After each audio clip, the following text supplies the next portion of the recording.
أعوذ بالله السميع العليم من الشيطان الرجيم بسم الله الرحمن الرحيم الحمد لله رب العالمين والصلاة والسلام على سيدنا محمد وعلى آله وأصحابه أجمعين أما بعد السلام عليكم ورحمة الله تعالى وبركاته.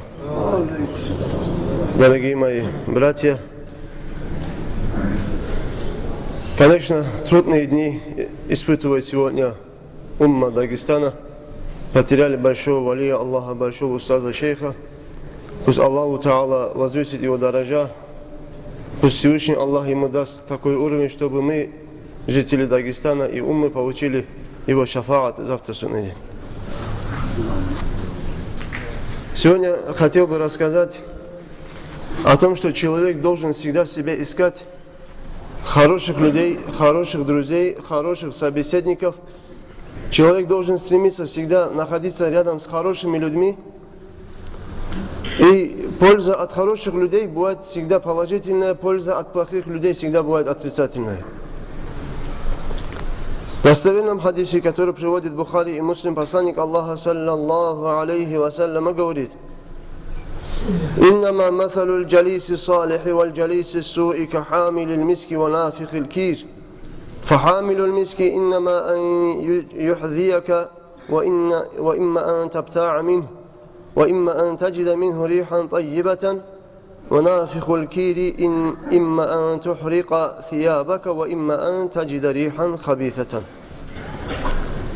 Посланник Аллаха саллаллаху алейхи вассаляма говорит: поистине, говорит, пример хорошего собеседника, который находится рядом с тобой, и пример плохого человека, которым ты садишься рядом с ним, подобно примеру человека, который, говорит, продает миск. И человек, который работает, кузнечный мех называется, кузнечная, значит, печь, которая, значит, раскаливает, значит, железо. Чтобы нагреть железо, вот специальный кузнечный мех. Вот тот, кто работает возле этой печи, и тот, кто продает миск, вот как эти люди отличаются друг от друга, вот такой, говорит, пример хорошего, плохого человека, с которым, говорит, ты садишься. Хороший человек, с которым, говорит, ты садишься, это пример человека, который, говорит, продает миск. Если ты будешь находиться, говорит, рядом с человеком, который продает миск, благоухание, то будет одно из трех вещей. Или тебе будет идти от него приятный аромат, запах миска. Или же он что-либо может тебе дать из этого запаха. Или же ты можешь у него что-то купить. Человек, который, кузнец, который, значит, нагревает железо возле печи, если ты будешь стоять возле этого человека, возле этой печи, произойдет одно из трех вещей. Или же будет вот идти к тебе плохой запах нагретой печи, железа и так далее. Или же, значит, ты можешь обжечься, или же, значит, на тебя могут полететь оттуда искры. Ты можешь получить от него какой-то вред. Вот такой пример пророк, алейхиссалату вассалям, приводит. Если мы будем находиться с хорошими людьми, с богобоязливыми людьми, с праведными людьми, рядом с валиями, любимцами Аллаха, рядом с богобоязливыми алимами, мы получаем от них рахмат и баракат, который Аллаху Та'ала не спосылает на них. Если мы находимся рядом с террористами, рядом с убийцами, рядом с алкашами, рядом с теми, кто совершает зина, прелюбодеяния, рядом с ворами, рядом со всеми другими грешниками, хотим мы этого или не хотим, потихоньку их вред нас коснется. Потому что пророк, алейхиссалат, большие валии Аллаха говорят: «Ат-таб'у ясрику мин ат-таб'и ва ин абатин нафс». Один характер, говорит, человека ворует у другого характера, у другого человека, говорит, его хасият, амал, говорит, ворует. Если хоть даже ты отказываешься, если хоть даже мы сами отказываемся от него плохое, значит, качество характера у него принимать, но все-таки, если мы с плохим человеком долгое время находимся, если он не меняется в лучшую сторону, то в любом случае мы потихоньку начинаем от него принимать какие-то вредные качества характера. Поэтому, дорогие мои братья, когда человек постоянно общается с хорошими людьми, праведными людьми, богобоязливыми людьми, обязательно он получает баракат этих людей. Если человек общается с плохими людьми, с грешниками, если он не пытается и не стремится, и не получается у него их повернуть в лучшую сторону, то он может попасть, значит, в заблуждение или же принять у них все, что вредное у этих людей. Посланник Аллаха, саллаллаху алейхи вассалям, хадисы, которые приводятся от Ибн Маджа, посланник Аллаха, саллаллаху алейхи вассалям, сказал: «Инна минан наси насан мафатихун лил хайр, магалику лишшар, ва инна минан наси насан мафатихун лишшарри, магалику лил хайр, فطوبى لمن جعل الله مفتاح الخير على يديه وويل لمن جعل الله مفاتيح الشر على يديه». Посланник Аллаха, саллаллаху алейхи вассалям, говорит: поистине из людей есть такие люди, которых Аллаху Та'ала в их руках дал на их руки ключи ко всему хорошему. Маша Аллах. Есть, говорит, среди людей такие люди, которым Аллаху Та'ала дал ключи, чтобы открывать, значит, двери ко всему хорошему, ко всему благу, ко всему хорошим амалам, хасиятам и так далее. А есть, говорит, люди среди людей, в чьих руках, говорит, Аллаху Та'ала сделал, говорит, значит, ключи ко всему плохому. И счастье, говорит, того человека, который, говорит, Аллаху Та'ала в чьих руках, значит, Аллах, чьи руки дал ключи к хорошему, и от кого, значит, и счастье тому человеку, от которого Аллаху Та'ала, значит, защитил его от получения ключей ко всему плохому. Этому человеку, говорит, большое счастье возле Аллаха. Мы знаем, дорогие мои братья, из хадисов посланника Аллаха, саллаллаху алейхи вассалям, где посланник Аллаха говорит: «Аль-мар'у аля дини халилихи, фальянзур ахадукум ман юхалил», раваху Ахмад. Человек находится на религии своего друга, то пусть, говорит, каждый из вас посмотрит на тех людей, с кем он дружит. Тот человек, с которым ты дружишь, он кто? Он богобоязливый мусульманин? Он праведный мусульманин, выполняющий предписания Аллаха? Или же тот человек, с которым ты дружишь, он безнравственный, грешник, не боящийся Аллаха, убийца, террорист? С кем ты дружишь? Если ты говоришь, что ты дружишь с плохими людьми, и ты не являешься из этих плохих, ты ошибаешься. Посланник Аллаха, саллаллаху алейхи вассалям, говорит: если ты с кем-то дружишь, то ты тоже на его религии и на его убеждении. الأرواح جنود مجندة فما تعارف منه ائتلف فما تناكر منه اختلف. Поистине, достоверный хадис пророка, алейхиссалату вассалам, души людей являются, говорит, как войска, направленные друг против друга. Когда эти души людей находят похожего на него, они, говорит, с ними дружат. Когда души встречаются, значит, встречаются люди, имеется в виду, встречаются их души между собой. Если душа человека не, значит, чувствует какое-то неоднородное состояние другого человека, он от него отказывается. Если ты с кем-то дружишь, это означает, что ты на него похож.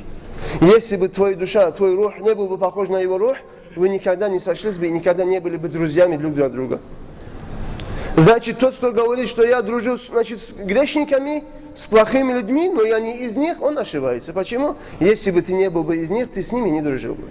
А если ты дружишь с ними, значит, это говорит о том, что ты находишься рядом с ними, и вместе с ними, и на их убеждении, и на их религии. Посланник Аллаха, саллаллаху алейхи вассалям, также говорит: «Аль-мар'у аля дини халили», что человек находится на религии своего брата мусульманина. Брата, значит, имеется в виду, если его убеждения каковы, значит, у тебя должны быть такие же убеждения. Если он человек, совершающий намаз, ходящий на джамаат намаз, любящий алимов, любящий устазов, значит, любящий истинный путь, ты тоже будешь любить, и, значит, ты будешь рядом с ним. И, значит, твоя религия тоже такова. Если ты не веришь в Аллаха, значит, не совершаешь предписания Аллаха и дружишь с такими же людьми, значит, ты похож на них. Значит, твое убеждение, если не были бы таковыми, ты или же его исправил бы, сделал бы богобоязненным, значит, призывал бы его совершать намазы, или же ты от него отошел бы, потому что у тебя характер и его деяния, и твои деяния, как между небом и землей разница, как ты можешь с ним дружить? Поэтому, дорогие мои братья, посланник Аллаха, саллаллаху алейхи вассалям, нас предупреждает, что в сегодняшнее время мы видим же, от кого идет вред. Когда наши родные, наши близкие, наши сыновья, наши братья, родственники, когда начинают дружить с плохими людьми, они от них принимают все плохое и становятся на путь заблуждения. Если наши дети, родные, близкие становятся, значит, дружат с алимами, дружат с валиями, устазами, шейхами, значит, они будут только делать хорошее, потому что эти люди, с которыми они дружат, будут всегда наставлять только на хорошее. Посланник Аллаха, саллаллаху алейхи вассалям, описывая избранных любимцев Аллаха, посланник Аллаха, саллаллаху алейхи вассалям, в хадисе, который приводит имам Хаким, имам Тирмизи, посланник Аллаха, саллаллаху алейхи вассалям, говорит: «Аулия Аллахи аллазина иза ру'у зукира Аллаху та'аля». Если ты хочешь дружить с любимцами Аллаха, которых Аллах восхваляет в Коране, пророк, алейхиссалату вассалям, тебе дает признак, как ты можешь узнать любимца Аллаха. Аулия Аллах, говорит посланник Аллаха, саллаллаху алейхи вассалям, валии Аллаха, они такие люди. Когда, говорит, ты сразу, говорит, их увидишь где-нибудь, сразу как ты их заметишь, твое сердце вспоминает Аллаха. Мы увидел какого-то валия Аллаха, вольно-невольно, когда мы видим любимцев Аллаха, мы вспоминаем Аллаха джалля джалалу. Если когда ты видишь какого-то человека, если в твое сердце появляются мысли об Всевышнем Аллахе, значит, этот человек является валием Аллаха. Если ты видишь человека, думаешь, у тебя плохие, значит, неприятные ощущения, ощущение неприязни, потому что этот человек грешник, этот человек грешит Аллаху, этот человек не выполняет предписания Аллаха, этот человек не брезгает проливать кровь мусульманина, проливать кровь человека. Когда ты видишь такого человека, у тебя в сердце появляется какая-то, значит, ненависть к этому человеку или отвращение от этого человека. Почему? Потому что ты вспоминаешь, и у тебя идет ассоциация с грехами, которые совершает этот человек.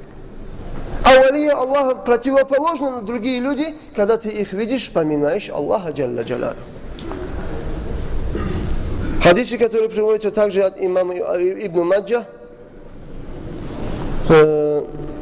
посланник Аллаха, саллаллаху алейхи вассалям, говорит: «Аля унаббиукум би хиярикум». Калу: «Бала, я Расул Аллах». «Хиярукум аллазина иза ру'у зукира Аллаху азза ва джалла». Посланник Аллаха, саллаллаху алейхи вассалям, говорит: «Не рассказать ли мне вам о самых лучших среди вас?» Асхабы сказали: расскажи нам, я Расул Аллах, кто же из нас является самыми лучшими? Посланник Аллаха, саллаллаху алейхи вассалям, говорит: лучшие из вас это те люди, когда, говорит, их видят, вспоминается Аллах джалля джалалу. Когда ты видишь этого человека, если у тебя на сердце идет, вспоминаешь Всевышнего Аллаха, упоминаешь Аллаха, значит, эти являются люди избранными людьми, любимцами Аллаха. И если ты будешь дружить вместе с ними, они будут тебя приближать к Всевышнему Аллаху. Также, дорогие мои братья, любовь к этим людям, любимцам Аллаха, любовь к праведным твоим братьям-мусульманам, это из тех вещей, из тех причин, которые делают обязательным любовь Аллаха по отношению к тебе. Хадисы, которые приводятся у имама Малика, рахимахуллах, посланник Аллаха, саллаллаху алейхи вассалям, говорит: Всевышний Аллах, джалля джалалуху, сказал: «Каля Аллаху табарака ва та'аля, وجبت محبتي للمتحابين فيا والمتجالسين فيا والمتزاورين فيا والمتباذلين فيا». Посланник Аллаха, саллаллаху алейхи вассалям, говорит: Аллах, говорит, сказал, джалля джалалу, моя любовь стала обязательной для тех моих рабов, которые друг друга любят ради Аллаха. Значит, есть любовь ради Аллаха, дорогие мои братья. Должна быть любовь ради Аллаха. Из этого хадиса мы что понимаем? Должна быть у нас любовь ради Аллаха, азза ва джалля. И Аллах говорит, субханаху ва та'аля, моя любовь становится для вас обязательной для тех людей, которые любят друг друга ради Аллаха, которые совершают друг другу зиярат ради Аллаха, для тех людей, которые сидят вместе друг с другом в маджлисах ради Аллаха, для тех людей, которые дарят друг другу подарки ради Аллаха. Если два человека совершают эти действия ради Аллаха, моя любовь, говорит, стала обязательной для этих моих людей, для этих моих рабов. Пусть Аллах нас сделает из этой категории. Дорогие мои братья, вот этот же смысл подразумевает в себе то, что совершают муриды, и то, в чем обвиняет муридов, из-за непонимания, из-за чрезмерной неграмотности, джахлю, невежества в исламе, обвиняет муридов в том, что они попали в куфру, в том, что они попали в ширк. И причиной того, что человек, значит, попадает в куфру, ширк, делает что? Что сделали причиной, чтобы тебя сделать мусульманина кафиром? Твою любовь к твоему брату мусульманину. Твою любовь к твоему устазу, духовному наставнику.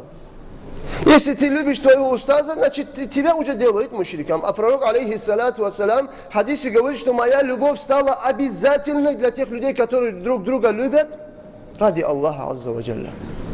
Почему мурид должен любить своего устаза, духовного наставника? Потому что он является валием Аллаха. Потому что он является наследником пророка, саллаллаху алейхи вассалям.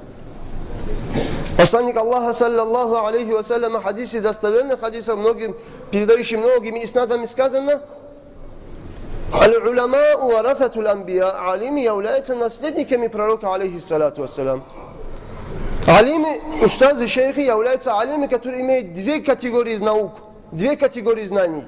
Явные шариатские знания и тайные знания, которые Аллах Та'ала открывает в сердцах своих праведных рабов. И этому является подтверждение аят Корана, где Всевышний Аллах говорит: «Бисмиллахир рахманир рахим, ваттакуллаха ва юаллимукумуллах». Вы бойтесь Аллаха, пусть у вас будет богобоязненность, Аллах, говорит, даст вам свои от себя знания. Значит, причиной для того, что Аллаху Та'ала в сердце человека открывает знания от себя, не те знания, которые можно получить через книги, а от себя Аллах дает знания, когда? Этому причиной является, когда раб Аллаха сильно боится Аллаха и доходит, значит, до познания Аллаха, Аллаху Та'ала в сердце этого своего любимца открывает такие знания, которые он не мог бы и не получил бы, значит, через книги. Значит, устазы, валии Аллаха являются теми людьми, которые получают эти обе, значит, категории знаний. Они являются истинными наследниками пророка, алейхиссалату вассалам. Из этого исходит, что мы должны уважать, почитать посланника Аллаха. Да, должны. Никто в этом не сомневается. А должны ли мы уважать, почитать наследников пророка, алейхиссалату вассалам? А в этом уже есть какое-то сомнение у кого-то. А наследников не надо, пророка надо. А почему наследника не надо? Сам же Расулуллах, саллаллаху алейхи вассалям, говорит, что они мои наследники. И они получили от меня наследство. Эти оба знания получили они. Поистине, дорогие мои братья, то, что совершается на тарикате, называемое рабита, рабту, что переводится рабту? Рабту — это связь. Когда ты что-то связываешь, называется рабту. Когда мурид связывает свое сердце, значит, с любовью ради Аллаха, связывает свое сердце, значит, с сердцем своего духовного наставника, устаза, то это есть любовь ради Аллаха. Это есть та любовь, о которой мы сегодня до сих пор мы читали хадисы, это есть именно та любовь ради Аллаха. И говорит, что муриду запрещается перед собой представлять устаза, что это является, значит, из вещей, которые выводят человека из ислама. Как это можно так сказать, что если ты кого-то сильно любишь, если вдруг этот человек появится в твоих мыслях, все, ты уже стал кафиром. Об этом не сказал ни один из имамов, ни один из асхабов. Об этом не сказали, что если человек представит кого-то в свои мысли, что он уже вышел из ислама. «Хуббука шай'a ю'ми ва юсамму», говорит посланник Аллаха, саллаллаху алейхи вассалям. Если ты кого-то сильно любишь, оно делает тебя слепым и немым. Имеется в виду, когда ты кого-то сильно любишь, ты перестаешь видеть кого-либо, слышать кого-либо, кроме твоего любимца. Такое состояние было у сподвижников пророка, саллаллаху алейхи вассалям. Абу Бакр Сиддик, радийаллаху анху, даже на мгновение у Абу Бакра не покидал облик посланника Аллаха, саллаллаху алейхи вассалям. Каждый раз, когда он встречался с посланником Аллаха, отходил от посланника Аллаха, перед Абу Бакром пророк, алейхиссалату вассалям, не переходил, не прекращал находиться перед Абу Бакром. Как рабита, то, что сегодня муриды делают рабита, постоянно перед Абу Бакром не отходил облик пророка, саллаллаху алейхи вассалям, из-за чрезмерной любви, о которой сказал посланник Аллаха в этом хадисе предыдущем. Абу Бакр, ради Аллаху анху, когда заходил в туалет для исправления своей нужды, и в туалете он не мог расстаться с обликом посланника Аллаха из-за чрезмерной любви к посланнику Аллаха, саллаллаху алейхи вассалям. Один день Абу Бакр зашел к посланнику Аллаха и пожаловался: я Расул Аллах, даже в таком грязном месте, нечистотном месте, я, говорит, стесняюсь, говорит, когда ты появляешься передо мной, я Расул Аллах. Пророк, алейхиссалату вассалям, ему сделал узр и сказал: Абу Бакр, тебе можно это. Потому что у Абу Бакра Сиддика, ради Аллаху анху, была такая большая любовь. Значит, если человек кого-то сильно любит, от того, что появляется его облик перед тобой, это не означает, что ты его сделал Аллахом, и ты его считаешь Аллахом, и что ты ему делаешь ибадат. Ибадат все мусульмане делают Аллаху джалла джалалу. Разве Абу Бакр, асхаба, когда перед ним не отходил облик пророка, саллаллаху алейхи вассалям, разве Абу Бакр делал ибадат пророку, что ли, саллаллаху алейхи вассалям? Разве это является куфром или ширком? Конечно же нет, ни один умный человек об этом не скажет. Поэтому, дорогие мои братья, смысл рабита, он существует во всей нашей жизни. Если мы, перед нами будут упоминать имя какого-то человека, скажут: ты знаешь такого-то, такого-то сына, такого-то. Наша голова что делает? Наша голова сразу начинает искать в нашей памяти облик этого человека, о котором нам сказали. Мы сразу пытаемся вспомнить лицо этого человека, о котором он нам упоминает. Не так ли? Если тебе сказали: ты знаешь такого человека, если перед тобой появился его облик, значит что, ты уже совершил какой-то страшный грех, то, что появился его облик? Конечно же нет. Имам Газали, рахимахуллах, Ихья улумуддин, приводит следующее и говорит: для того, чтобы, говорит, у тебя в намазе ты, говорит, мог собраться мыслями, чтобы у тебя был хузур и хушур во время намаза, причиной, говорит, этому побуждающему на хушур и, значит, хузур является, говорит, когда ты, говорит, совершаешь намаз, то ты, говорит, представь, значит, того человека, который более любимый для тебя, из, значит, твоих родных, близких, знакомых, представь, говорит, человека, которого ты уважаешь. И встал на намаз. Когда ты встал на намаз, представь себя, что на тебя, на твой намаз смотрит уважаемый для тебя человек. Когда, говорит, ты ощущаешь, что на тебя смотрит какой-то уважаемый для тебя человек, ты, говорит, сразу становишься каким-то смиренным, покорным в намазе, потому что он на тебя смотрит. Затем, говорит, имам Газали, рахимахуллах, говорит, затем, говорит, ты сделай айб, упрек своему нафсу и скажи: о, нафс, насколько ты мерзкая и ничтожная. Вот видишь, когда ты вспомнил какого-то человека, ты сосредоточился в намазе. А ведь ты же стоишь перед Аллахом, азза ва джалля. Разве тебе не подобает, чтобы ты стоял смиренностью и скромностью перед Всевышним Аллахом? Видите, имам Газали, рахимахуллах, учит нам причину, по причине которой мы можем сосредоточиться на намазе. Он в намазе совершает рабита. Они этого не осознают, каждый человек, но каждый человек в намазе совершает рабита. Первое. Мы в намазе говорим: «Ихдина сиратал мустаким, сиратал лазина ан'амта алейхим». Мы говорим: «Я Аллах, нас ты веди правильной дорогой, правильным путем веди, Аллах. Ты нас поведи, Аллах, путем тех твоих праведных рабов, которым ты оказал свою милость, ни'мат». Кто это за люди, которым Аллах оказал ни'мат? Кто они? Сразу, хочешь, не хочешь, те люди, которым Аллах оказал ни'мат, это Расулуллах, саллаллаху алейхи вассалям, это праведные его халифы, это большие имамы, которые, значит, ходили по этому праведному пути, это ахлю сунна валь джамаа, большие имамы, это те люди, которым Аллах оказал ни'мат. И когда ты говоришь: «Ихдина сиратал мустаким, сиратал лазина ан'амта алейхим», кому-то оказал Аллах ни'мат, на их дорогу нас Аллах веди. Значит, мы уже в намазе мы представили, значит, асхабов, таби'инов, таби'ут таби'ин, эти все праведные, значит, 3 столетия и больших имамов, потому что они являются теми людьми, которые шли по правильному пути. Затем мы в намазе говорим: «Гайрил магдуби алейхим», Аллах, ты нас не веди по пути тех людей, на которых ты разгневался, Аллах. А кто это те люди, на которых Аллах разгневался? В тафсирах говорится, что это являются иудеи. Мы просим Аллаха в намазе: Аллах, ты нас не делай похожим на иудеев, и хочешь не хочешь, мы вспоминаем иудеев во время намаза. Вот, твой намаз испортился, ты вышел из ислама за то, что ты подумал о евреях, чтобы тебя Аллах не сделал из них? Конечно, нет. Аллах, ты нас не сделай из заблудших людей. Когда говорит, значит, это означает христиане. Мы просим Аллаха: не сделай нас иудеями и не сделай нас христианами. Сделай нас из тех людей, которым ты, Аллах, оказал свою милость вместе с пророком Мухаммадом, саллаллаху алейхи вассалям, праведными халифами. Мы читаем ат-тахият. Ат-тахияте мы говорим: ассаламу алейка айюхан набию. Мы говорим: пусть будет тебе салам Аллаха, о пророк. Мы в намазе даем салам посланнику Аллаха, саллаллаху алейхи вассалям. Ассаламу алейка айюхан наби. О ты пророк, пусть тебе будет, говорит, салам. Имам Газали, рахимахуллах, говорит, когда, говорит, ты в ат-тахияте читаешь, говорит, значит, ат-тахият, и доходишь до этих слов, представь перед собой посланника Аллаха, саллаллаху алейхи вассалям, как будто ты прямую ему даешь салам. Значит, смысл рабита, он полностью связан и окутывает нашу жизнь.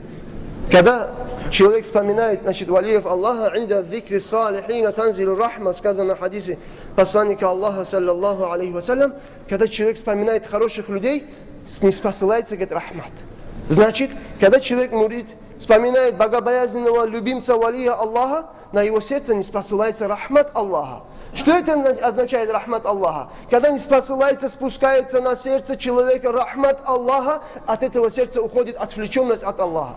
От этого сердца уходит васвасы шайтана. Когда на сердце спускается рахмат Аллаха. А когда ты вспоминаешь, говорит, хороших людей, на сердце спускается рахмат Аллаха. Дай Аллах нам тауфик, дорогие мои братья, чтобы мы истину увидели, истинно исследовали за ней, чтобы мы видели ложью и остерегались от нее. Есть несколько объявлений, дорогие мои братья. Значит, продолжается обучение Корану, намазу и детей, и взрослых, значит, нашей центральной мечети. Кто хочет записаться, обращайтесь к дежурному мечети. Он будет, значит, принимать заявки на желающих и записывать их. Найден на Серга, значит, в квартире дом 52, значит, дом 52, квартира 84. Кто потерял, обращайтесь к кассиру мечети. Также нашли часы, обращайтесь к кассиру мечети.